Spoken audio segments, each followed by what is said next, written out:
Backs again. She's had a very steady game at the back there. Chelsea Lanos, number 13 for Louis-Riel. Mary-Elise Maguire has checked in, as has Brina Smith with Hutchinson. Trying to spring free Maggie Draper on the left side. Pass was intercepted by Decour. And this is Maguire. Plays it up through to Brianna Smith. Maguire down the left side, and that's kicked out of play by Rostami. Again, number 2, Rostami, reading the danger, helping out her fullbacks, coming across, and a nice little safe touch and pass into touch. Oh, will that be a corner? It will corner kick, yeah. So once again, the height advantage possibly. You get the big number 12 there going right to the goal line. Number 11, number 6. They've got about a foot, I think about 6 inches to a foot on each defender in there for Colonel By, so they've got to really attack this ball in the box and get their head on it. And here's the cross. Oh, they got it. There it is. And a save made by Maggie Draper, who is hanging out on the goal line. Let her go, Draper. That's a game-saving play. And here comes Maggie Draper once again. She's everywhere here in extra time for the Cougars. Well, she was definitely doing her defensive duties 30 seconds ago, kicking that ball off the line. Air Turk now. That just stayed in there, yeah. It's hard to tell there. The crossing pass comes over, and contact there as Arsenault got a bump. Just under a minute left, and here's the play at the goal. Draper, you can see her keep that one out. Again, they're too big. The two big ones at the back post. One got their head on it. Didn't get great contact on it. Put it towards goal. I believe it might have been Charlotte Nutt or Decour. Yeah, it was definitely one of the twin towers at the back post anyway. It's nice to have that size it certainly back is. It certainly is. We saw an opportunity just late in the second half there, the same thing. Number 11, I think it was, it got a very good contact on it, and the keeper made a save on it. But it's a good strategy, a good attack play if you are able to hit those with decent crosses. Robert likes the way things are going here for Louis-Riel, and she just steps up and keeps them on the attack. Here's Hutchinson. Rostami is there defensively, and there's the kick. What a great save by Yon. Tell you what, that is an absolutely fantastic save. She's had to react to a shot coming at her from maybe 6, 7 yards away. Look at that, labelled into top corner, and she palms it up in the air and safely brings it in on the second effort. Fantastic save, good break by Hutchinson, lovely little cut back, terrific shot, but the goalkeeper standing there tall, keeping it at 2-2, and we're now just 10 minutes away from going into the penalty kick shootout. Will there be a match winner before then, Matt? Who knows? But it has been an absolutely terrific match, a fantastic match. Two teams that have come out here wanting to win, definitely trying to play their own system, their own tactics, and it's been a wonderful, wonderful game to comment on, that's for sure. And Hutchinson, again, in the middle of things offensively for Louis-Riel. But Colonel By staying in there. They won on penalty kicks last week to advance here with a big win over St. Joseph. St. Joseph, one of the powers in girls soccer here in the city. And can they get the penalties once again? Hansen couldn't get that one over. Yeah, I've got to say it in the second half, the number 5, Christy McGregor-Bales, has done a very, very good job on the number 17, Hansen, for Colonel By. She had far too much space in the first half to run, and she has made an adjustment, and number 5, McGregor-Bales, has done extremely well to limit the opportunity. She's kept a bit closer to her mat. She hasn't allowed her much room to get an opportunity to get behind her. And here we see it again. Good defensive, excellent defensive play again by McGregor-Bales. Terrific. And not only that, she gets the ball into the feet of the playmaker. Yeah. Kellyanne Hutchinson. Villeneuve doesn't like the way things are going. She'll get it back to Louise Yon. Arsenault is right there, though. Melissa Airturk with the pass up the left side. Maggie Draper. Just a bit too heavy with that. Beanlands had pulled away out to the left there, but the pass was just a little bit too heavy. Airturk is right there. How about controlling that one? Tough play. Very nice play by the midfielder. Yeah, she's had a terrific game. She's really been at the heart and soul of every Colonel By move going forward. She's been back helping out on defence. And she does look a bit fatigued right now. The head's down a little bit, the arms are down by the sides. She's obviously run herself into the ground, and she'll be hoping that these 10 minutes go by really quickly and either we get into penalty kicks or her team gets the winning goal. Decour muscles Beanlands off the ball there. Looking to get Louis-Riel set up offensively. Victoria Smith across. Back defensively, though, is Natasha Lacroix. And that's going to be a corner. And let's see if Louis-Riel can set things up the way they did on their last corner. Yeah. Two big ladies at the back post will need to try and attack this. Well, number 6 has made a short run here. Nice short ball. They've caught Colonel By out. And here comes the pass across. Victoria Smith. Oh, the sliding tackle made by Childers. Oh. Couldn't connect, and the head across by Photo. Yeah, it was a poor decision by the fullback. She dove in, left her feet, and gave all sorts of time out here in the wing for a good cross. And Colonel By were very, very lucky that the number, I believe it was the number 2 there, just didn't make good contact on it. But that ball would have screamed into the back of the net. But how about the smart play off the corner to try to catch Colonel By napping a little? To be fair, though, I thought the number 6 had a lot of time to turn with the ball in the box herself instead of playing it back another 15, 20 yards further away from goal. They got 4 defenders from Colonel By to jump out with them. Yeah. Miriam English went down there as Childers was looking for the ball. A little bit of a push there. The referee tried to play advantage. There was none forthcoming, and is now giving the free kick to Louis-Riel. And that free kick will be taken by Miriam English as Colonel By gets back. She's onside. She's onside. Lodge it, and it's called offside. Oh, she was onside when the ball was played. That was very, very close. From our angle, it definitely looked like offside. From the referee's angle, he's obviously got to make a split time decision, but it definitely looked initially that she was onside. And that was Beanlands. Rochelle was in goal for the first half of this game.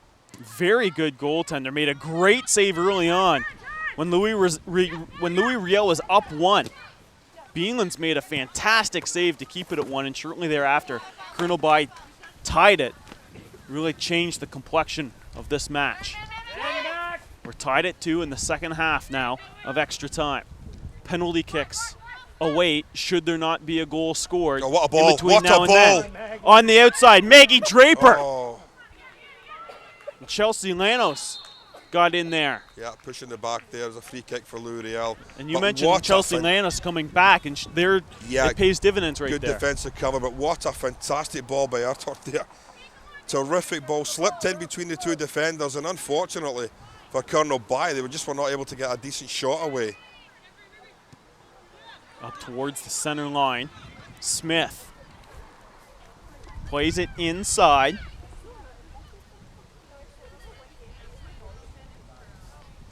And Dragons there for Colonel By. Airturk. And that's Beanlands who's in behind. She's onside. They have something going. Loses track of the ball that time, and Decour gets it out of harm's way. Arsenault now.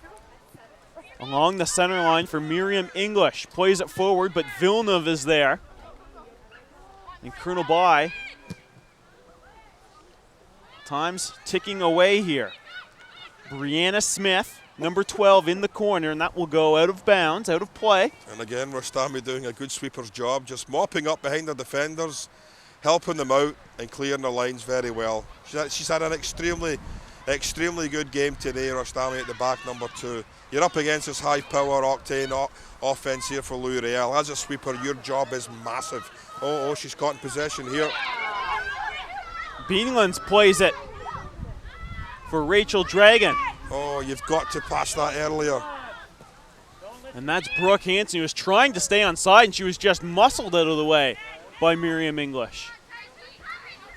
Yeah, that was a bad decision made there. She had an opportunity about 5 seconds sooner to free up the winger down the right side here, and just didn't do it. And unfortunately for Kernobye, it broke down. Air Turk in the middle of the field. Roughly 3 minutes remaining in extra time. Blodgett. She scored the second Kernobye goal. And the more time ticks away here, the more Kernobye gets it extra time. Crossing pass, Decour is there, but it sets up a corner for the Cougars. Good little break again. It's one of the few times that Hansen, for a long time since in the this first game, 7 or 8 minutes of this match, has really had an opportunity to stretch her legs and get down that wing.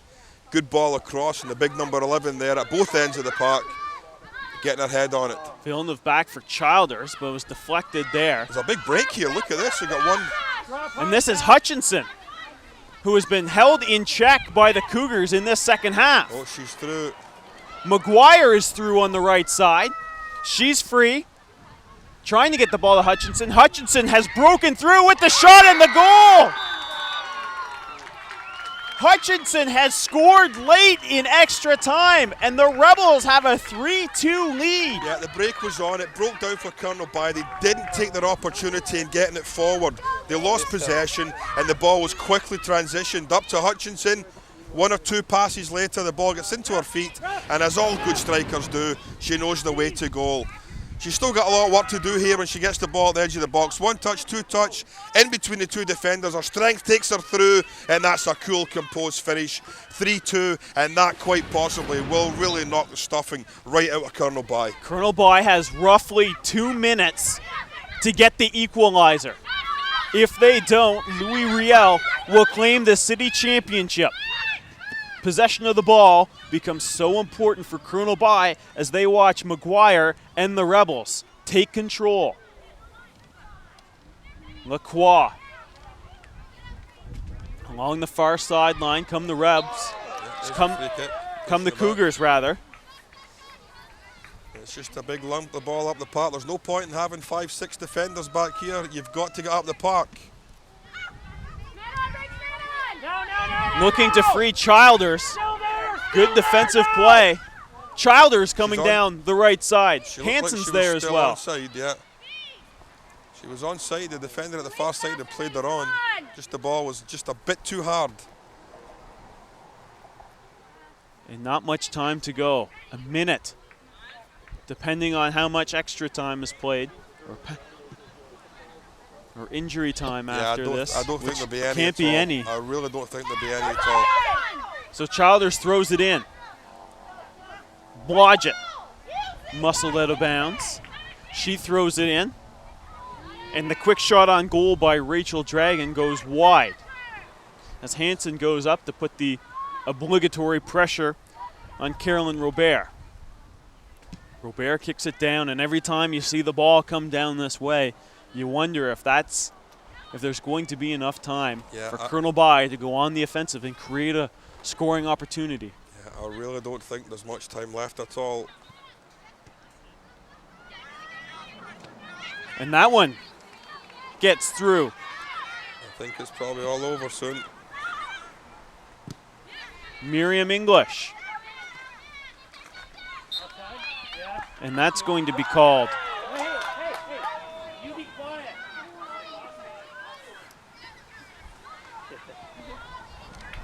And all eyes on that man as he extends the arm, and we see the watch. He's keeping time. Yep. How much time does Kernobye have left to score? How much time stands in between Louis-Riel and the city championship? And there it is.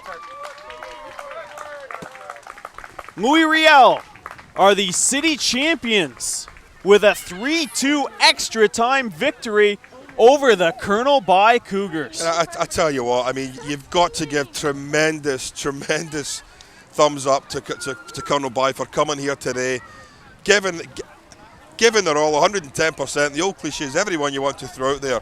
But my goodness, they made Louis-Riel work for this final championship, didn't they? They came here, they went down 1-0. They went up 2-1, and my goodness, we all thought one of the biggest upsets in soccer high school was on the cards.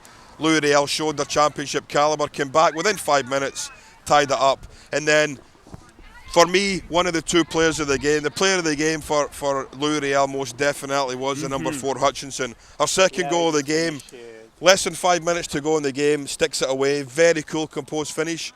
Congratulations, Louis-Riel, on winning the championships. And how about for Colonel By? We talked about all the things that they had to do to stay in this game. They did all of those things and gave themselves a tremendous opportunity. Most definitely. And Melissa Ertuck, for me, was the actual player of the game. I thought she controlled the midfield. She brought other players into the game for her team. She helped out at the front. She helped out in attack and defence. A terrific game. And unfortunately for her, she's going home as a runner-up. But congratulations to Louis-Riel.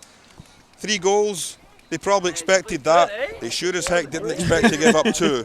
And it made for a far more enjoyable game for us as a Rogers broadcast team. 3-2, terrific game, terrific game of soccer here this afternoon. Each of these teams allowed 3 goals all year long. Louis-Riel scores 3 today. Colonel By scores 2. A great way to finish our soccer season here on game day on Rogers TV. Thanks for watching, everybody. Gordon, it's been fun to be with you on this day.